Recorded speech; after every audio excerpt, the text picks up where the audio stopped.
ونستعينه ونستغفره ونعوذ بالله من شرور أنفسنا وسيئات أعمالنا من يهده الله فلا مضل له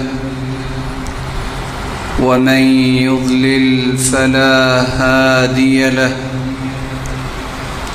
وأشهد أن لا إله إلا الله وحده لا شريك له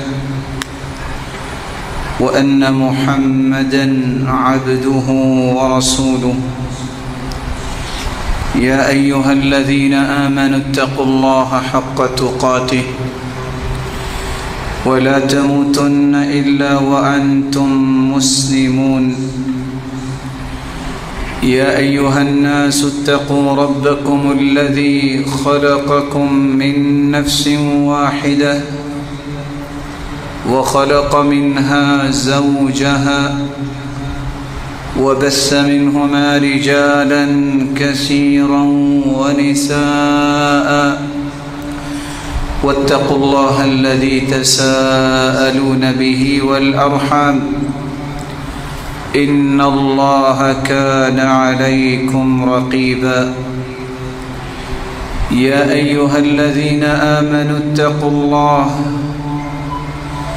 اتقوا الله وقولوا قولا سديدا يصلح لكم أعمالكم ويغفر لكم ذنوبكم ومن يطع الله ورسوله فقد فاز فوزا عظيما أما بعد فأعوذ بالله من الشيطان الرجيم كل نفس ذائقة الموت وإنما توفون أجوركم يوم القيامة فمن زحزح عن النار وأدخل الجنة فقد فاز وما الحياة الدنيا إلا متاع الغرور لائق ست تکریم سامعین مکرم، اللہ کا یہ فیصلہ ہے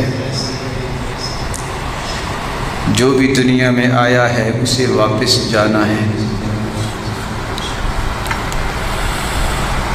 1,24,000 چریدہ ہستیاں، پیغمبر بھی آئے اور اپنے رب کے پاس سب کے سب واپس چلے گئے۔ انبیاء کے حواری اور آخری پیغمبر کے وہ صحابہ جو حجۃ الوداع کے موقع پہ 1,44,000 صحابہ تھے، وہ سب کے سب اپنے رب کو جا ملے۔ اللہ کے پاس جانا، موت کا گھونٹ بھرنا، یہ ایک ایسا مسئلہ ہے جس میں دنیا کی کوئی طاقت نہ اختلاف کر سکی، نہ اس میں کوئی اختلاف ہے۔ جانا ہی ہے، صرف ایک بات، وقت مقرر پہ جانا ہی ہے۔ اس لیے اس وقت مقرر سے پہلے اس کی تیاری کرنا، یہی سب سے بڑی دانش اور عقل مندی ہے۔ اللہ ذوالجلال ہمیں تیاری کی توفیق عطا فرمائے۔ رسول اکرم صلی اللہ علیہ وسلم نے اس لیے فرمایا تھا، جب سوال کرنے والے نے سوال کیا، سنن ابن ماجہ کی روایت ہے 4259، اللہ کے پیارے پیغمبر کائنات میں سب سے عقل مند مومن کون ہے؟ فَأَيُّ الْمُؤْمِنِينَ أَكْيَسْ، پوری کائنات کے جتنے مومن ہیں ان میں سے سب سے عقل مند کون ہے؟ آپ نے فرمایا اکثرہم للموت ذکرا، جو سب سے زیادہ موت کو یاد کرتا ہے وہ پوری کائنات کے مومنوں میں سے افضل مومن، وَأَحْسَنُهُمْ لِمَا بَعْدَهُ اسْتِعْدَادًا، اور کائنات میں جتنے بھی مومن ہیں وہ پوری کائنات سے افضل ہوئے، پھر مومنوں میں سے عقل مند وہ ہے سب سے زیادہ جو آخرت کی تیاری کرتا ہے۔ اولئک الاکیاس، یہی کائنات کے سب سے بڑے عقل مند ہیں، سمجھدار ہیں۔ اللہ ایسے لوگوں کی صف میں ہمیں بھی شامل فرما دے۔ آپ صلی اللہ علیہ وسلم نے تو یہ فیصلہ دے دیا کہ سب سے عقل مند یہ لوگ ہیں، اور دوسری روایت کے الفاظ یہ ہیں جو روایت صحیح الجامع کی ہے 935، رسول اللہ صلی اللہ علیہ وسلم نے یہ بھی فرمایا، ایک ہے انسان کسی برائی سے حیا کرتا ہے، کسی بڑے کی حیا کرتا ہے، کسی نیک انسان کی حیا کرتا ہے۔ اللہ ذوالجلال سے سچی حیا ہی وہ کرتا ہے۔ کون؟ آپ صلی اللہ علیہ وسلم نے فرمایا، استحیوا من اللہ حق الحیا، لوگو اللہ سے سچی حیا کیا کرو، شرم کیا کرو۔ کہا اللہ کے پیارے پیغمبر، انا نستحیی والحمد للہ، ہم تو حیا کرتے ہیں، اس اللہ کا شکر ہے۔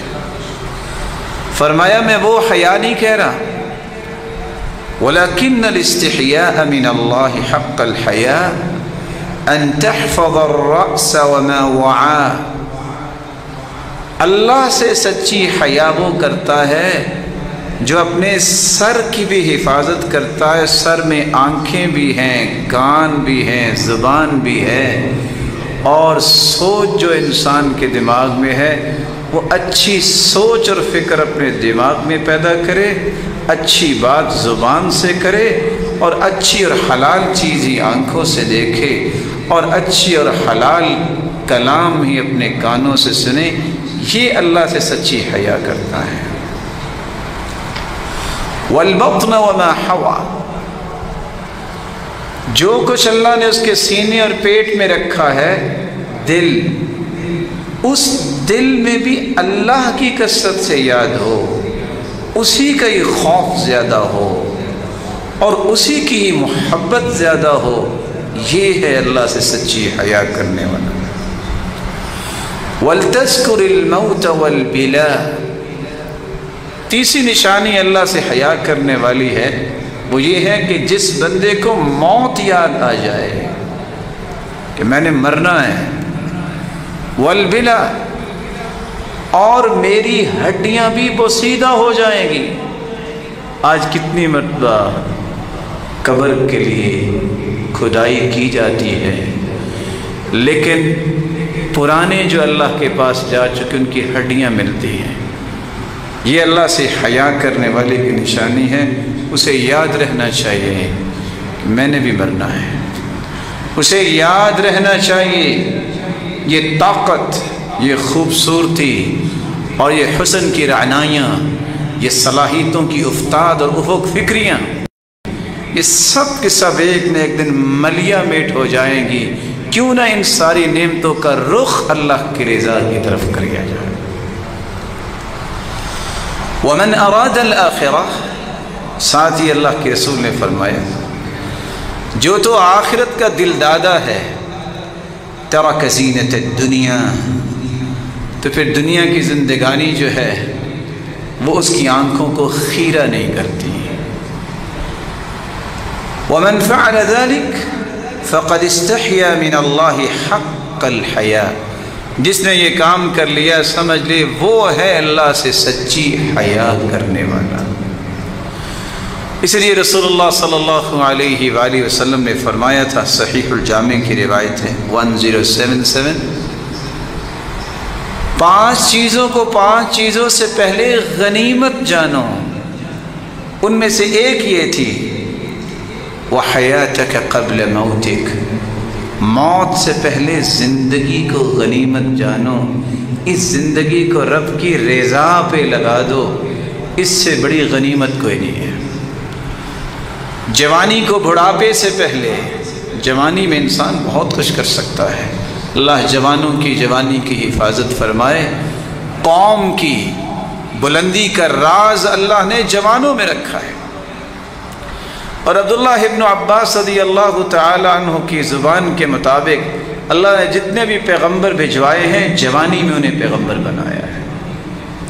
سمجھداری کی عمر میں، شعور اور ادراک کی عمر میں قوموں کی بلندی چند جوانوں کے ہاتھوں سے ہوا کرتی ہے۔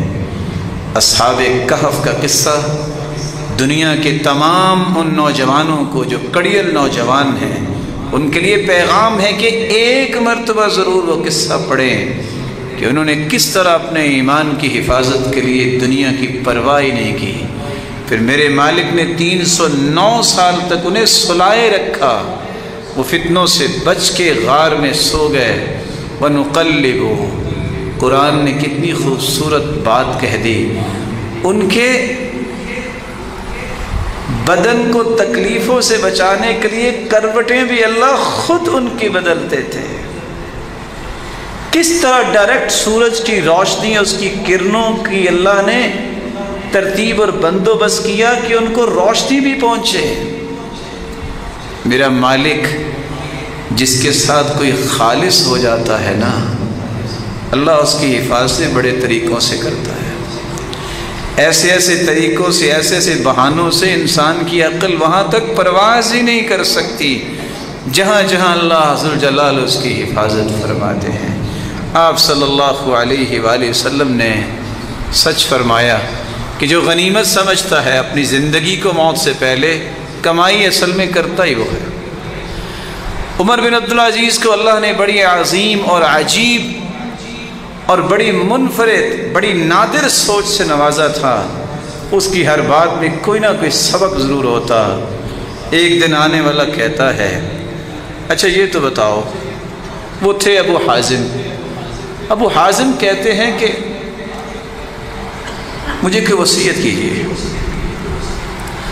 کہا میں وصیتیں تو سن سن کے ہی جوان ہوا ہوں، لیکن میری وصیت تھوڑی سی انوکھی ہے۔ کہا وہ کون سی وصیت ہے؟ کہا ابھی جب گھر جاؤ تو چارپائی پہ لیٹ کے سوچنا موت آنے لگی، اضطجع، لیٹ جاؤ اور کہنا ثم اجعل الموت عند رأسک، سمجھنا موت سر پہ آ گئی۔ ثم انظر الى ما تحب ان يكون فيك تلك الساعة فخذ به، تصور میں لاؤ کہ موت سر پہ آ گئی ہے، اب سوچو کہ موت آ گئی ہے، اب مجھے کیا کرنا چاہیے اور کیا کرنا چاہیے تھا اس سے پہلے۔ بقیہ زندگی وہی کچھ کرنا شروع کر دے۔ اب سوچو کہ مجھے کیا نہیں کرنا چاہیے تھا جو میں کر کے آ گیا ہوں، اب میرا کیا بنے گا۔ زندگی کے آخری سانس تک وہ نہ کرنا، خوشی سے جنت میں ملاقاتیں ہوں۔ کس قدر یہ عظیم وصیت ہے۔ اللہ ذو الجلال اسی طرح کی گہری فہم ہر ایک کو نصیب فرمائے۔ سلف صالحین میں سے حارث بن ادریس کہتے ہیں، میں نے داؤد الطائی سے کہا کہ مجھے کوئی وصیت کیجیے۔ کہتے ہیں کون سی وصیت؟ عسکر الموت ينتظرونک، اس سے بڑی وصیت کیا ہے کہ موت کے فرشتے تو تیار ہیں، بس حکم اللہ کا آنا ہے۔ وہ تیار ہیں، ہر وقت تیار ہیں، جب حکم آ گیا تو تم نہیں رہو گے، اس سے پہلے پہلے اپنے رب کو اس طرح راضی کر لو کہ جب جانے لگو تو مسکراتے جاؤ۔ ولدتك أمك يا ابن آدم باكيا والناس حولك يضحكون سرورا فاحرص على عمل تكون بفعله في يوم موتك ضاحكا مسرورا۔ اے آدم کے بیٹے، یاد تو کرو۔ دنیا میں جب بھی کوئی آتا ہے تو اس کے آنے کی پہلی نشانی یہ ہے، ولادت کے بعد بچہ چیختا ہے کیونکہ شیطان اسے چوکا لگاتا ہے، بچہ روتا ہے، خاندان کا ہر فرد مسکراتا ہے اللہ نے بیٹا دے دیا، کوئی کہتا ہے مجھے اللہ نے پوتا دے دیا، کوئی کہتا ہے مجھے اللہ نے دوتا دے دیا، وہ روتا ہے یہ مسکراتے ہیں۔ اے آدم کے بیٹے، زندگی میں اس طرح کے خوبصورت اعمال کر، جب تم جاؤ تو مسکراتے جاؤ اور دنیا تمہاری نیکیوں اور خیر کو یاد کر کے روتی نظر آئے۔ خلید القصری بیان کرتے ہیں، جب ہم سب کو یقین ہے کہ موت آنی ہے، تیاری ہم میں سے کوئی بھی نہیں کرتا۔ جب ہم سب کو یقین ہے کہ جنت ہے، اس کی چاہت کو پورا کرنے کے لیے عمل کوئی بھی نہیں کرتا۔ جب ہم سب کو یقین ہے کہ جہنم ہے، پھر اس سے بچنے کے لیے کوشش کوئی بھی نہیں کرتا، تو پھر کس چیز کا انتظار ہے؟ صرف موت کا؟ وہ جب آ جائے گی تو پھر تمہیں کوئی کام کرنے کی سکت نہیں ہوگی۔ اس یقین کو یقین میں تب بدلتا تم دیکھ سکتے ہو جب اس جنت کے لیے تم ہر وقت عمل کے لیے تیار ہو، جہنم سے بچنے کے لیے ہر برائی سے رکتے ہو اور اس موت کی تیاری کرتے ہو۔ حسن ابن عبد العزیز اس لیے کہا کرتے تھے، دنیا جہان کی وصیتیں اللہ نے قرآن میں اتاری ہیں، جس کو قرآن سمجھ نہیں آتا، جس کو قرآن نے نہیں بدلا، جس کی قرآن نے تہذیب نہیں کی، جس کو قرآن نے خوبصورت دل والا نہیں بنایا، ایسے انسان کے سامنے دنیا کے جتنے دلائل ہیں وہ جمع کر دیں۔ من لم يردعه القرآن والموت فلو تناحت الجبال بین یدیہ لم یرتدع۔ جس کو موتیں نظر آ رہی ہوں، جس نے قرآن پڑھا ہو، نہ اسے قرآن آخرت سے ڈراتا ہے، نہ اسے جنازے خوف زدہ کرتے ہیں، ایسے انسان کے سامنے دنیا جہان کے ایسے دلائل بھی آ جائے، تناطحت الجبال بین یدیہ، یہ دنیا کے جتنے پہاڑ ہیں ریزہ ریزہ ہو جائیں، اس کے اندر پھر بھی اللہ کا خوف نہیں آئے گا۔ ایسے شخص کو خوف دلانے کے لیے پھر اللہ نے ایک تیسرا جز رکھا ہے، موت سے پہلے پہلے، اور وہ خوف کون سا ہے؟ اللہ عز و جلال دنیا کے اندر اگر اسلامی حکومت بنا دے تو کسی عادل حکمران کو توفیق دے دے، ان اللہ یزع بالسلطان ما لا یزع بالقرآن، اللہ بعض تبدیلیاں انسانوں میں ان حکمرانوں کے ذریعے بھی کرتے ہیں جو عدل و انصاف کی زندگی گزارنے والے ہیں، جن لوگوں کے اندر قرآن اثر نہیں کرتا، پھر حکمران کی لاٹھی اسے سیدھا کر سکتی ہے، وگرنہ یہ قرآن، یہ موت، اس طرح کی چیزوں کو جب شیطان کا غلبہ ہو جاتا ہے، انسان کو موت بھلا دیتا ہے۔ اس موت کی تیاری میری اور آپ کی ذمہ داری ہے۔ اس کی تیاری کیسے کرنی چاہیے؟ سب سے پہلا کام، آپ صلی اللہ علیہ وآلہ وسلم نے کہا تھا، لمبی امیدوں سے بچ جاؤ، مت سوچو ابھی میں جوان ہوں گا، پھر میں بوڑھا ہوں گا، پھر جا کے مجھے بخار ہوگا یا کوئی مسئلہ ہوگا، غم آئے گا، پھر مجھے دل کی بیماری لگے گی۔ یہ عام لوگوں کی سوچیں ہیں۔ پھر ڈاکٹر کے پاس جائیں گے، پھر کچھ دن میں ہاسپٹل میں رہوں گا، لوگ عیادت کے لیے بھی آئیں گے، پھر آخر کرتے کرتے فوت ہو جاؤں گا۔ فرمایا اذا امسیت فلا تنتظر الصباح، شام ہو جائے تو صبح کا انتظار نہ کرنا، وَإِذَا أَصْبَحْتَ فَلَا تَنْتَظِرِ الْمَسَاء، صبح ہو تو شام کا انتظار نہ کرنا، یہ امیدیں لمبی لگانا چھوڑ دے۔ صلاح اول هذه الامة بالزهد واليقين ويهلك آخرها، بالبخل والعمل، صحیح الجامع کی روایت ہے۔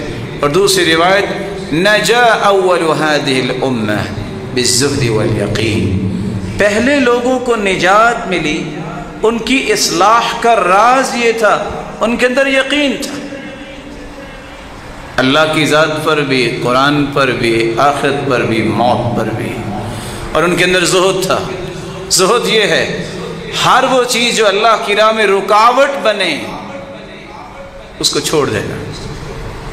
ان کے اندر تقوی تھا، اور امام بغوی رحمۃ اللہ علیہ نے تقوی کی عجیب تعریف کی۔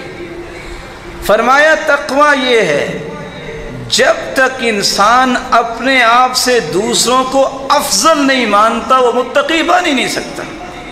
سبحان اللہ، یہ وہ بات ہے امام بغوی کی جو حدیث کی روشنی میں انہوں نے کہی کہ عمر رضی اللہ تعالی عنہ، عبد الرحمن ابن عوف رضی اللہ تعالی عنہ عالمی منڈی میں صف اول کے تاجر ہیں، صف اول کے نمازی ہیں۔ یہ وہ صحابی ہیں جن کے پیچھے محمد مصطفیٰ نے بھی نماز پڑھی۔ جب آپ سلوک کروانے گئے اور سلوک کرواتے کرواتے لیٹ ہو گئے تو عبد الرحمن بن عوف نماز پڑھا رہے تھے، اور اللہ کے رسول صلی اللہ علیہ وسلم آ کے ملے، اور جو رکعتیں دو رہ گئی تھی آپ نے بعد میں پڑھی۔ یہ وہ صحابی ہیں جن کے پاس سعد رضی اللہ تعالیٰ عنہ کی بیٹی نظر آئی، اس کے دیکھ کے کھانا کھاتے کھاتے چھوڑ کے رونے لگ گئے۔ کہتے ہیں یہ اس انسان کی بیٹی ہے، ہوا خیر منی، وہ مجھ سے اچھا تھا۔ حالانکہ اشرا مبشرہ میں سے عبد الرحمن بن عوف ہیں، کہتے ہیں یہ اس کی بیٹی ہے جو مجھ سے اچھا تھا۔ رسول اللہ صلی اللہ علیہ وآلہ وسلم نے اسے فرمایا جب صبح کرو تو شام کا انتظار نہ کرو، شام کرو تو صبح کا انتظار نہ کرو۔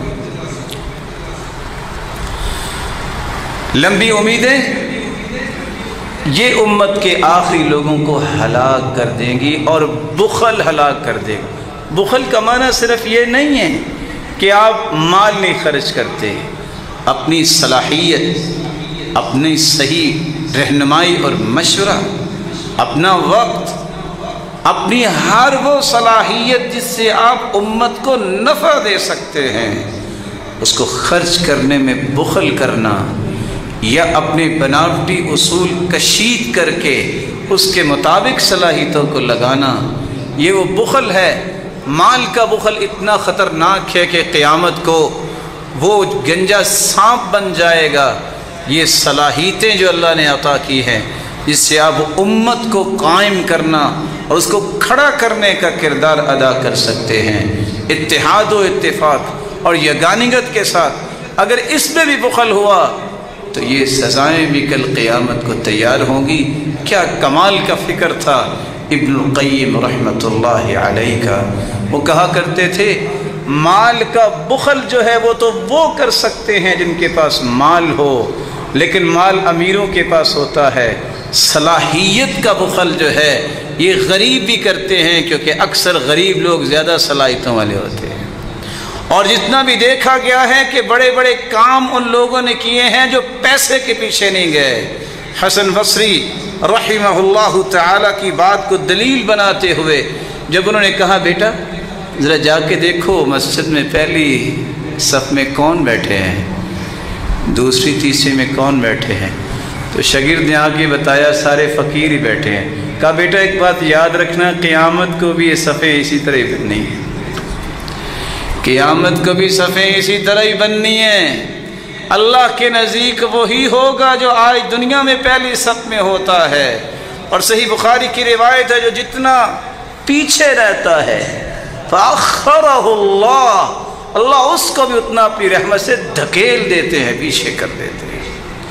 ایسے تو نہیں اللہ کے رسول نے فرما دیا تھا لو علم الناس لو يعلم الناس ما في النداء والصف الأول ثم لم يجدوا الا ان يستهموا عليه لاستهموا عليه۔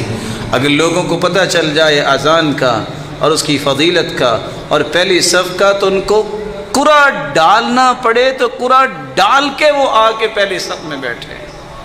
اسی لیے صحابی نے قرآ ڈالا تھا کہ اذان میں نے کہنی ہے، دوسرا کہتا تھا میں نے کہنی، قرآ ڈالا گیا۔ وَلَوْ حَبْوًا پیدل چل کے آنا دور کی بات ہے، گھٹنوں پہ رینگ کے آنا بھی پڑے تو پہلی صف میں پہنچیں۔ اتنی فضیلت ہے۔ ہر کام کی پہلی صف میں کھڑا وہی ہوتا ہے جس نے اللہ کے ہاں پہلی صفوں میں کھڑا ہونا ہے۔ اور حدیث کے الفاظ 120 صفیں قیامت کو ہوں گی جنتیوں کی، 80 صفیں صرف اس امت کی ہوں گی، اور باقی 40 صفیں 1,24,000 پیغمبروں کی امتوں میں سے ہوں گی۔ یہ بھی ایک بہت بڑا اعزاز ہے اس امت کا کہ اس امت سے جنتی ان کی 80 صفیں ہوں گی اور 40 صفیں باقی تمام امتوں کی۔ رسول اکرم صلی اللہ علیہ وآلہ وسلم نے موت کی تیاری کا دوسرا طریقہ بیان کیا ہے۔ یا من بدنیا اشتغل وقد غرک طول العمل الموت یأتی بغتة والقبر صندوق العمل۔ یا من بدنیا اشتغل، اے دنیا میں اپنے سر مارنے والے، ملے گا کچھ نہیں ہے۔ تم نماز پڑھ لو، روزہ رکھ لو، تمہاری دنیا بھی دین بن جائے گی۔ تم اللہ کی مرضی کے مطابق دنیا کے بھی معاملات کر لو تو وہ دنیا نہیں رہتی، وہ بھی دین بن جائے گا۔ مرضی اپنی نہیں، رب کی مرضی کے مطابق آ جاؤ گے، تمہارا شاپ پہ بیٹھنا، پھٹے پہ بیٹھنا، کسی آفس میں بیٹھنا بھی عبادت بن جائے گا۔ الموت یأتی بغتہ، موت اچانک آتی ہے۔ اے لمبی امیدوں میں گمراہ ہونے والے، وقد غرک طول العمل، لمبی امیدوں نے دھوکہ دے رکھا، یہ کروں گا، یہ کروں گا، یہ کروں گا، کرتے کرتے کرتے ہوتا وہ ہے جو اللہ نے فیصلہ کیا اور پتہ چلا وہ تو جی فوت ہو چکا ہے اور دفنایا بھی جا چکا ہے۔ مت لمبی امیدوں کے پیچھے لگو، بلکہ ہر وقت گناہوں سے توبہ کی جائے۔ رسول اللہ صلی اللہ علیہ وسلم نے فرمایا تھا، ان للتوبة بابا عرض ما بين مصراعيه ما بين المشرق والمغرب لا يغلق حتى تطلع الشمس من مغربها۔ توبہ کا دروازہ کھلا ہے، کسی وقت بھی ہو سکتی ہے، کوئی وقت مقرر نہیں ہے، قیامت تک یہ کھلا رہے گا۔ اور اتنا بڑا دروازہ جتنا مشرق و مغرب کا فاصلہ ہے، اتنا بڑا یہ توبہ کا دروازہ ہے۔ یہ اس دن بند ہوگا جس دن قیامت ہوگی۔ من مات فقد قامت قیامتہ، جو فوت ہو جاتا ہے اس کی قیامت تو قائم اسی دن ہی ہو جاتی ہے۔ اسی موت سے پہلے پہلے، بلکہ موت کی غرغراہٹ سے پہلے پہلے حدیث میں آتا ہے توبہ کر لو۔ ان اللہ یقبل توبۃ العبد ما لم یغرغر ما لم یغرغل۔ دونوں روایتیں ہیں۔ موت کی غرغراہٹ، جب انسان بات کرتا ہے سمجھ نہیں آتی، کہ وہ وقت ہوتا ہے فَإِذَا بَلَغَتِ الْحُلْقُومِ، جب روح ہنسری تک پہنچ جاتی ہے، وَعَيَنَ الْمَلَكِ، فرشتہ نظر آ چکا ہوتا ہے اور اس کی نظریں ٹک جاتی ہیں، کچھ کہنا چاہتا ہے نہیں کہہ پاتا، ہمت نہیں ہے۔ عمر بن عاص رضی اللہ تعالی عنہ بڑے بہادر انسان تھے۔ کہا مجھے تعجب ہوتا ہے ان لوگوں پہ جو دیکھ رہے ہوتے ہیں، جو بات کر رہے ہوتے ہیں، موت آ جاتی ہے تو کم از کم بتا ہی دیں کیا ہو رہا ہے، موت کی تکلیفیں کیسی ہے، لیکن بتاتے نہیں۔ جب ان کا وقت آیا تو کسی نے کہا تم بتاؤ نا، تم تو بڑے بہادر ہو۔ کہا مجھے لگتا ہے ایسا ہے کہ ساتوں کے ساتوں آسمان میرے اوپر گر پڑے ہیں، مجھے ایسے ہی لگ رہا ہے کہ ساتوں کے ساتوں آسمان میرے اوپر گر پڑے ہیں۔ اب سوچ سکتے ہو کہ جس کے اوپر آسمان گر پڑے اور اتنا بڑا آسمان، اس پہ کیا بیتتی ہوگی۔ تیسرا کام، موت کی تیاری وہ کر سکتا ہے۔ اللہ کے رسول نے فرمایا جہاں تمہیں زندگی کو غنیمت جاننا ہے اور لمبی امیدوں کے پیچھے نہیں پڑنا بلکہ اپنی زندگی کے لمحات کو استعمال کرنا ہے، وہاں تمہیں موت کی یاد بھی دلائے گی۔ جنازے پڑھو گے، قبرستان میں جاؤ گے کسی کو دفنانے، قبروں کی زیارت پہ جاؤ گے کہ ہمیں سبق ملے، کبھی قبرستان کا چکر لگا دیکھنا۔ کچھ لوگوں کے یہ جھگڑے کہ بس یہ ہوا وہ ہوا، آپ قبرستان میں چکر لگائیں، کوئی جھگڑا نہیں ہے، کوئی اونچی آواز سے نہیں بولتا، تھے بڑے بڑے جابر، لیکن ان کی یہ جابری کو اس جبروتیت والے نے اس طرح توڑ دیا کہ مٹی میں مٹی ہو چکے ہیں۔ اس لیے کبھی قبرستان کا چکر بھی لگانا چاہیے۔ کیا ملتا ہے؟ فَإِنَّهَا تُذَكِّرُ الْآخِرَةَ۔ مسلمانوں، میں نے تمہیں پہلے قبروں کی زیارت سے منع کیا تھا، قبرستان نہ جانا ابتدائی اسلام میں، بعد میں اجازت دی تو 5 کاموں کے لیے کہا، اس لیے جاؤ تذکر الآخرہ، تمہیں آخرت یاد کروائے گی۔ جامع ترمذی کی روایت ہے 1053۔ دوسرا، تم جب قبرستان کا چکر لگاؤ گے تو ہوگا کیا؟ ترق القلب، جب تم قبریں دیکھو گے اچھا یہ بھی تھا یہ بھی تھا، تمہارے دل نرم ہوں گے۔ تیسرا کام، تدمع العین، تمہاری آنکھوں سے آنسو آ جائیں گے اور تمہاری آنکھوں کو سمجھ آئے گی کہ ہاں یہ رونا جو ہے اس بات پہ دلیل ہوگا کہ تمہارا دل ڈر گیا ہے۔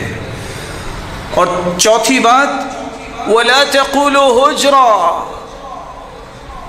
غلط بات نہ وہاں کہنا۔ اور اگلی روایت کے الفاظ ہیں وَلَا تَقُولُوا مَا يُسْخِطُ الرَّبِّ، ایسی ہر بات سے بچ جانا جس سے رب کی ناراضگی ہو۔ اور بعض آثار میں جس میں علماء نے کلام بھی کی ہے، تزہد الدنیا، انسان کی دنیا کی رغبت دور کرتی ہے۔ لیکن یہ تو وہ قبریں ہوں گی نا جو سنت کے مطابق کچی قبریں بنی ہوں، کس طرح کھائیاں نظر آئیں تو وہاں آخرت یاد بھی آتی ہے، اپنا آپ بھی یاد آتا ہے، میں نے بھی یہاں اس طرح کی جگہ پہ آنا ہے، وہاں رونا بھی آتا ہے۔ اور جہاں قیامت کی نشانی کا ظہور ہو چکا ہو، حدیث میں آتا ہے لا تقوم الساعة حتى تضطرب آلیات نساء دوس، دوس قبیلے کی عورتیں رقص کریں گی، اس وقت تک قیامت نہیں آئے گی۔ اور کہاں کریں گی؟ حول ذی الخلصہ، ذو الخلصہ بت جو بنا ہوا ہے اس کے پاس رقص کریں گی۔ آج بڑے بڑے قبے اور بڑے بڑے دربار اور وہاں رقص بھی ہوتا ہے، شاید کہ گھروں میں اتنا مہنگا پتھر لگانا نصیب نہیں ہوتا، جہاں شریعت کی مخالفت کرتے ہوئے وہاں پتھر لگائے جاتے ہیں، وہاں کیسے موت یاد آتی ہے، وہاں کیسے آنسو آتے ہیں، وہاں کیسے آخرت یاد آئے گی؟ وہاں تو ایسا سلسلہ نہیں ہو سکتا، وہ تو کھائیاں نظر آئیں گی۔ نہا رسول اللہ صلی اللہ علیہ وسلم ان تجسس القبور وان یبنى علیها وان یکتب علیها وان توطا، اللہ کے رسول نے پختہ قبر بنانے سے بھی منع کیا، اس کے اوپر بلڈنگ بنانا، اس کے اوپر تعمیر کرنا، کوئی دربار کی شکل اس طرح کی کوئی بھی ایسی شکل دینا، اس سے بھی منع کیا ہے۔ کتبے لکھ لکھ کے لگانا، اس سے بھی منع کیا ہے۔ اور قبروں کی بے حرمتی سے بھی منع کیا ہے کہ انسان بھی چڑھا پھرے اور جانوروں کو بھی چھوڑ دے، پرواہ نہ کرے، قبروں کی حرمتی سے بھی منع کیا۔ چوتھا طریقہ جس سے موت کی تیاری ہوگی، اس موت کو یاد کیا جائے۔ اکثروا ذکر ہادم اللذات، کثرت سے موت یاد ہو، دل میں یہ خیال آئے نہ جانے کب دنیا سے چلے جانا۔ فما ذکرہ عبد قط، ابن حبان کی روایت 2982، جس بندے نے موت کو یاد کیا ہوگا کیا؟ ہم موت کو یاد کرتے ہیں، بیمار ہوتے ہیں۔ حدیث کہتی ہے جو موت کو یاد کر لے وَهُوَ فِي ضِيقٍ إِلَّا وَسَّعَهُ عَلَيْهِ، اگر کسی کڑن یا تنگی میں ہے اللہ اس کے دل میں فراخی پیدا کر دیتے ہیں۔ موت کا خوف کیا، اس کو یہ فکر ہوتی ہے کہ میں پھر جلدی سے تیاری سے چلا جاؤں، اس کی تنگیاں ختم ہوتی ہیں۔ اور یہی وجہ ہے کہ سلف کہا کرتے تھے جو موت کے خوف سے بیمار ہوتا ہے یہ اس کے ایمان کی کمزوری کی علامت ہے، جو موت کے خوف سے تیاری میں لگ جاتا ہے یہ اس کے ایمان کی بلندی کی نشانی ہے، کیونکہ اللہ کے رسول نے فرما دیا وَهُوَ فِي ضِيقٍ إِلَّا وَسَّعَهُ عَلَيْهِ وَلَا ذَكَرَهُ وَهُوَ فِي سَاعَةٍ إِلَّا ضَيَّقَهُ عَلَيْهِ، اگر وہ دنیا میں اس طرح مگن ہے، پرواہ اسے کو نہیں، موت کا خوف آ کے اس کو ادھر سے توجہ ہٹا کے وہ دنیا کو تنگی کی طرف لے آتا ہے کہ نہیں، جنت میں اس سے بڑی نعمتیں ہیں، مجھے اس کے بارے میں سوچنا چاہیے، دنیا تو گزر ہی جانی ہے۔ سیدہ عائشہ رضی اللہ تعالی عنہ کے پاس ایک عورت آئی، آ کے کہتی ہے میرا دل بہت سخت ہے، تو آپ نے وصیت کیا فرمائی؟ اکثری من ذکر الموت، موت کو کثرت سے یاد کیا کرو۔ اس نے جا کے ایسا ہی کیا، واپس آ کے شکریہ ادا کرتی ہے، جب سے میں موت کو یاد کرتی ہوں نا کہ یہ میں کر رہی ہوں، موت آ گئی تو کیا بنے گا، میرے دل کی حالت بدل گئی، شکریہ ادا کر رہی ہے۔ عمار ابن یاسر رضی اللہ تعالیٰ عنہ کہا کرتے تھے موت کو یاد وہ کرتا ہے اس کی نشانی یہ ہے، کفا بالموت واعظا وکفا بالیقین غنا وکفا بالعبادت شغلا۔ موت یہ سب سے بڑا نصیحت کا پہلو ہے جو اسے اختیار کر لے۔ یقین یہ ہے کہ وہ مستغنی ہو جائے دنیا سے، ہوگا میرے رب کے حکم سے، دنیا کی کوئی طاقت میرا نہ بھلا کر سکتی ہے نہ نقصان کر سکتی ہے، میرے رب کا فیصلہ ہوگا۔ وَكَفَى بِالْعِبَادَةِ شُغْلًا، اور سب سے بہترین عبادت، سب سے بہترین مشغولیت انسان کی یہ ہے کہ وہ اللہ کی عبادت میں رہے۔ ابو الدرداء رضی اللہ تعالی عنہ نے یہ بات سمجھائی تھی، من اکثر من ذکر الموت قل حسده وقل فرحه، جو کثرت سے موت کو یاد کرتا ہے دو کام ہوتے ہیں، وہ حسد نہیں کر سکتا کسی سے، وہ کسی سے حسد نہیں کرتا، اس کی دنیاوی خوشیاں کوئی معنی نہیں رکھتی، اخروی خوشیاں اس کے دل میں پیدا ہو جاتی ہیں۔ اور کعب الاحبار کہا کرتے تھے من ذکر الموت ہانت علیہ المصائب، جو موت کو کثرت سے یاد کرتا ہے دنیا کی ہر مصیبت ہلکی ہو جاتی ہے۔ کہتا ہے کیا ہوا، موت بڑی مصیبت ہے، اس کی مجھے تیاری کرنی ہے، یہ چھوٹی چھوٹی چیزیں ہیں، اس کی مجھے کوئی پرواہ نہیں ہے۔ حسن بصری رحمہ اللہ تعالی فرمایا کرتے تھے وَمَا أَلْزَمَ عَبْدٌ قَلْبَهُ ذِكْرَ الْمَوْتِ إِلَّا سَغْرَتِ الدُّنْيَا عَلَيْهِ وَهَانَ عَلَيْهِ جَمِيعُ مَا فِيهَا، جو کثرت سے موت کو یاد کرتا ہے اس کے سامنے دنیا بہت چھوٹی ہو جاتی، دنیا کی پرواہ چھوڑ دیتا ہے، یہ بھی ایک نشانی ہے کہ یہ موت کو یاد کرتا ہے۔ امام اوزاعی رحمہ اللہ تعالی فرماتے ہیں ما اکثر عبد ذکر الموت الا کفاہ الیسیر، جس کو موت یاد ہوتی ہے اس کو تھوڑی چیز پہ بھی قناعت آ جاتی ہے، جو قناعت نہیں کرتا اس کا مطلب یہ ہے کہ اس کو موت یاد نہیں ہے، اللہ اس کی تھوڑی چیز میں بھی برکت ڈال دیتے ہیں۔ دقاق بیان کرتے ہیں من اکثر ذکر الموت اکرم بثلاث، جو موت کو یاد کرتا ہے اسے 3 انعام اللہ دنیا میں دے دیتے ہیں۔ پہلا انعام تعجیل التوبہ، وہ جلدی سے اپنے گناہوں کی توبہ کر لیتا ہے، وترک الرضا بالکفاف والتکاسل فی العبادہ، عبادت میں سستی چھوڑ دیتا ہے، یہ اللہ اسے انعام دیتے ہیں۔ اور وترک الرضا بالکفاف، اس کو برابر برابر بھی نہ ملے وہ پھر بھی راضی ہے۔ اللہ کے رسول نے فرمایا تھا نا کہ اللہ مجھے اتنا رزق ضرور دے کہ میں کسی کے سامنے ہاتھ نہ پھیلاؤں، یہ دعا سکھائی امت کو۔ اور ساتھ یہ فرمایا وَقَدْ أَفْلَحَ مَنْ رُزِقَ كَفَافًا، جس کو برابر برابر رزق دیا گیا، نہ اتنا زیادہ کہ وہ طغیانی میں آ جائے، نہ اتنا کم کہ لوگوں کے سامنے ہاتھ پھیلائے، یہ کامیاب ہو گیا ہے۔ اور یہاں بیان کر رہے ہیں کہ اگر برابری بھی نہیں ملی تو یہ اس پہ بھی راضی ہے، تو اس کا مطلب یہ ہے کہ یہ بندہ اللہ کی طرف انعام یافتہ ہے اور موت کو یاد کرتا ہے۔ اور ساتھ کیا فرمایا، تعجیل التوبہ، توبہ میں جلدی کرتا ہے، قناعت القلب، دل کی قناعت اسے نصیب ہو جاتی ہے، نشاط العبادہ، عبادت میں ہر وقت جو ہے قوت کے ساتھ لگتا ہے، ومن نسی عوقب بثلاث، اور جو موت کو بھول جاتا ہے اس کے اندر 3 برائیاں پیدا ہو جاتی ہیں، تسویف التوبہ، کہتے ہیں توبہ کر ہی لیں گے کوئی بات نہیں، وہ تکاسل فی العبادہ، اور عبادت میں سست ہو جاتا ہے۔ وَتَرْكُ الرِّضَا، اور اللہ نے جو کچھ دیا ہے اس پہ راضی ہوتا ہی نہیں۔ یہ 3 علامتیں اس کے اندر پیدا ہوتی ہیں کہ یہ موت کو یاد نہیں کرتا۔ رسول اللہ صلی اللہ علیہ وآلہ وسلم نے 5واں طریقہ بیان کیا ہے کہ آخرت کی اور موت کی تیاری کیسے ہوگی۔ موت کی سختیوں کو بھی یاد کرو۔ آپ صلی اللہ علیہ وسلم اپنے آخری وقت میں اپنا ہاتھ مبارک پیالے میں ڈالتے اور پانی میں بھگو کے اپنے چہرہ انور پہ لگاتے اور کہتے ان للموت سکرات، ان للموت سکرات، موت کی سختیاں ہیں۔ اور آپ کثرت سے پڑھ رہے تھے لا الہ الا اللہ، اللہ ذو الجلال کی توحید کو بیان کر رہے تھے۔ اور آپ نے اس طرح ہاتھ ہی اٹھایا تھا اللہم بالرفیق الاعلی، ہاتھ اٹھا اللہ کے پاس چلے گئے، ہاتھ اسی طرح ہی مائل ہو گیا، نیچے آ گیا۔ صحیح بخاری کی روایت 4449 یہ بتاتی ہے کہ موت کی سختیاں ہیں۔ اور یہاں یہ بات بھی سمجھنا ضروری ہے، سیدہ عائشہ کہا کرتی تھی، ہم سنتے تھے کہ لوگ کہتے ہیں موت کے وقت پریشانی آتی ہے شاید گناہوں کی وجہ سے۔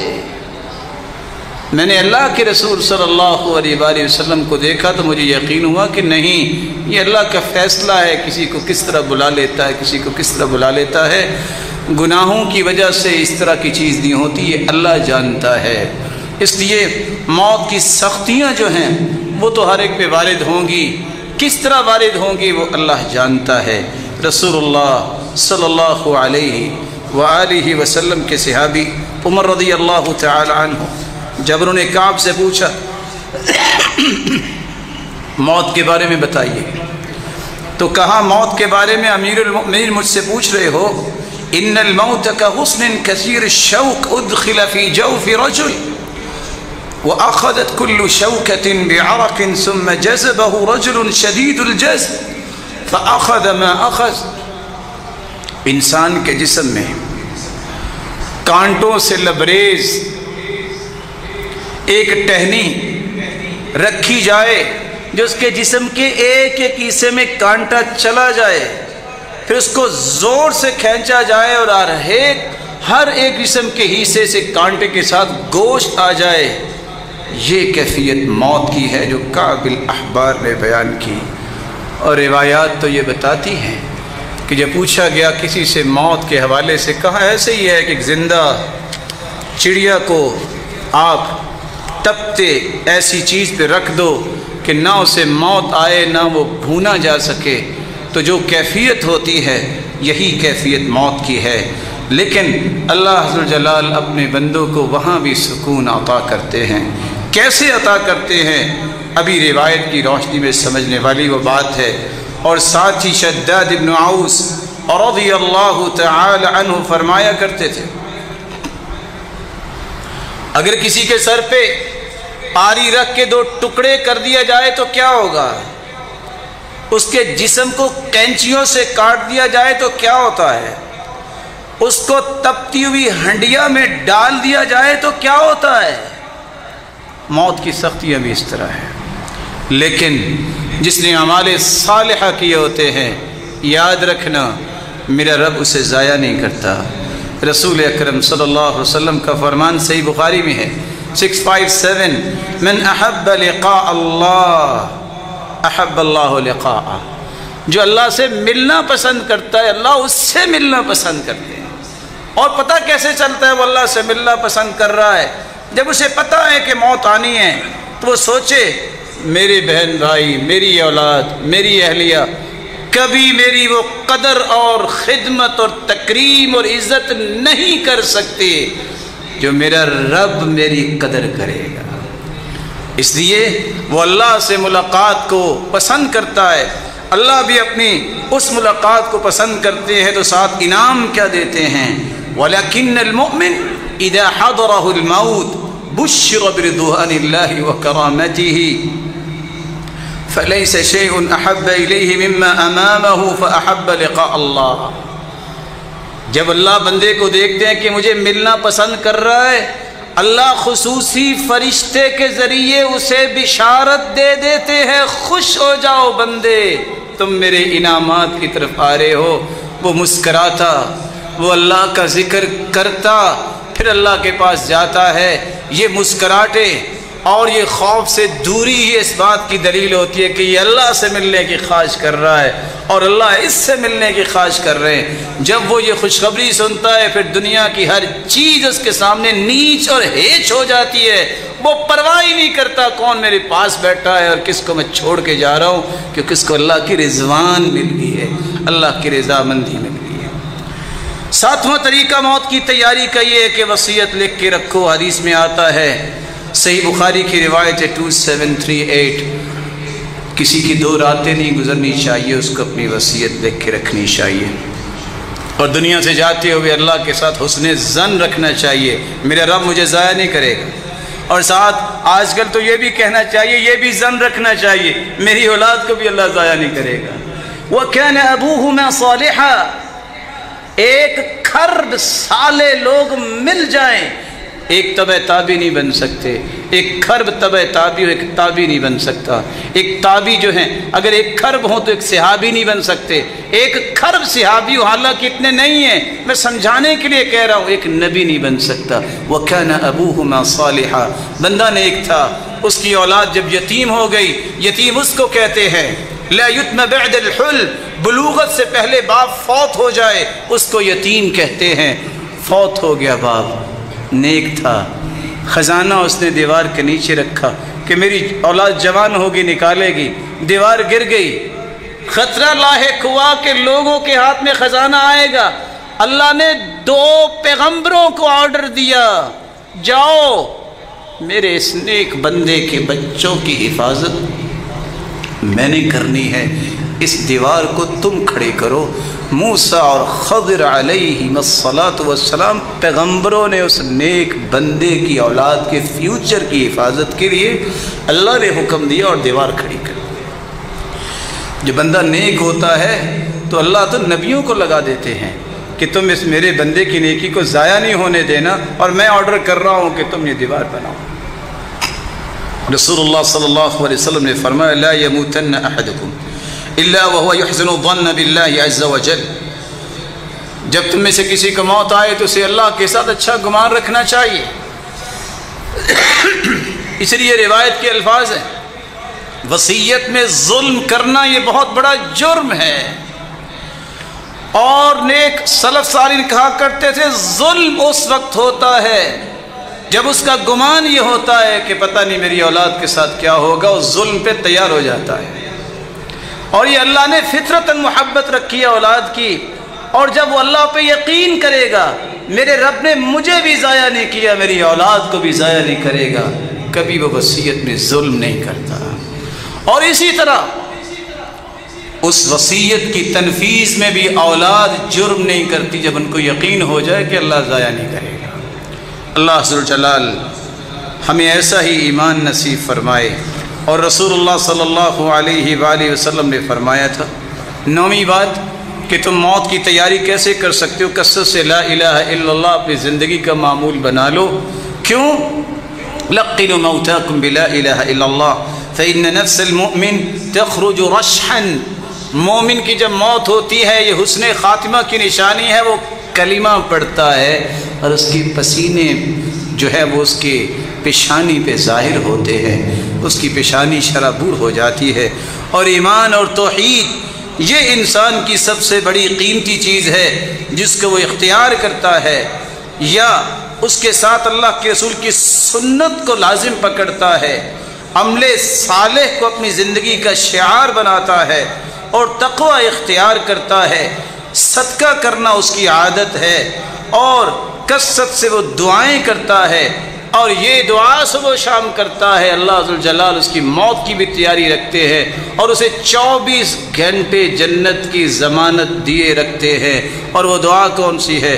اللہم انت ربی لا الہ الا انت خلقتنی وانا عبدک وانا علی عہدک ووعدک ما استطعت اعوذ بک من شر ما صنعت ابوء لک بنعمتک علی وابوء بذنبی فاغفر لی فإنہ لا یغفر الذنوب الا انت۔ صبح جو پڑھ لے یقین کے ساتھ، شام تک اسے موت آ جائے یہ جنتی ہے، شام کو پڑھ لے صبح تک اسے موت آ جائے وہ جنتی ہے۔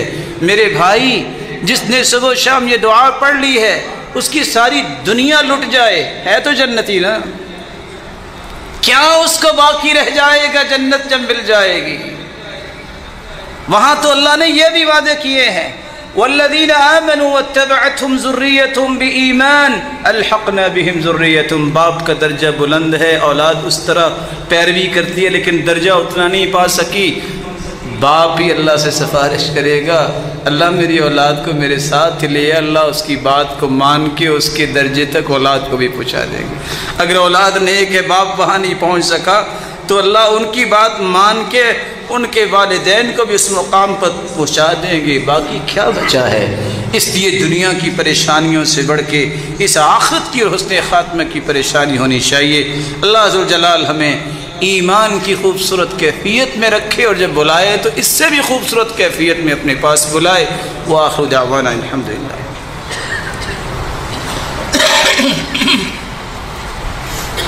الحمدللہ علی احسانہ والشکر له علی توفیقہ وامتنانہ، اما بعد۔ نیک موت، اچھی موت، اس کی کچھ علامتیں ہیں۔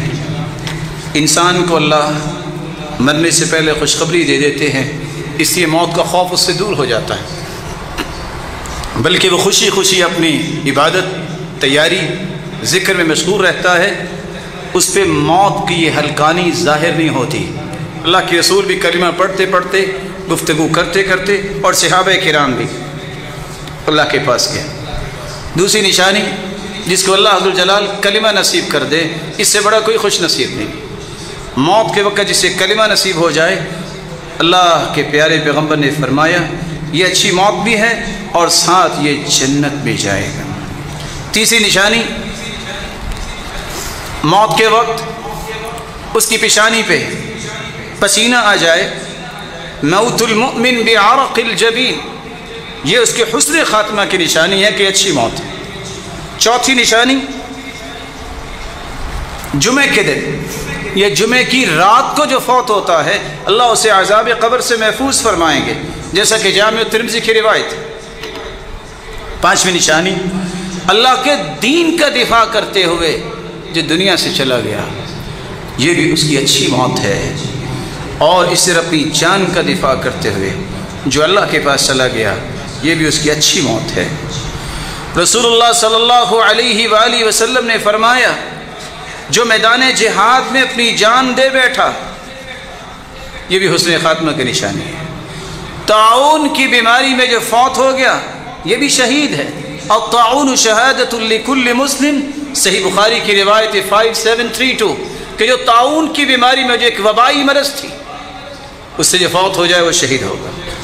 رسول اللہ صلی اللہ علیہ وآلہ وسلم نے فرمایا الموت بداء البطن، پیٹ کی بیماری سے کوئی بیماری جس کا پیٹ کے ساتھ تعلق ہے اور وہ فوت ہو جائے وہ شہید ہوگا۔ المبطون شہید، صحیح بخاری کی روایت ہے۔ جو ڈوب کے مر جائے پانی میں، یا اس پہ کوئی چیز گر جائے، پہاڑ یا کوئی چھت یا کوئی اور چیز، فوت ہو جائے، آپ نے فرمایا وصاحب الہدم شہید والغریق شہید، جو پانی میں ڈوب جائے وہ بھی شہید ہے۔ کسی کو آگ لگ جائے اللہ سب کو محفوظ فرما دے، وہ بھی شہید ہے۔ آپ نے فرمایا الموت بداء السل، ایسی بیماری جس سے پھیپھڑے ختم ہو جاتے ہیں، شہید ہے۔ المبطون شہید، آج کل کی کرونا وائرس بیماری کی وجہ سے پھیپھڑے، کڈنی اور یہ ساری چیزیں ختم ہو جاتی ہیں۔ جو اس طرح اللہ کے پاس چلا جاتا ہے وہ شہادت کا مرتبہ پاتا ہے۔ یہ اللہ کے پیارے پیغمبر صلی اللہ علیہ وسلم کے فرامین آپ سن رہے تھے۔ اس لیے مرنا تو ہے، اس کے لیے تیاری کرنا یہ ہم سب کی ذمہ داری ہے۔ اور پھر مرنے کے بعد قبر میں جانا ہے۔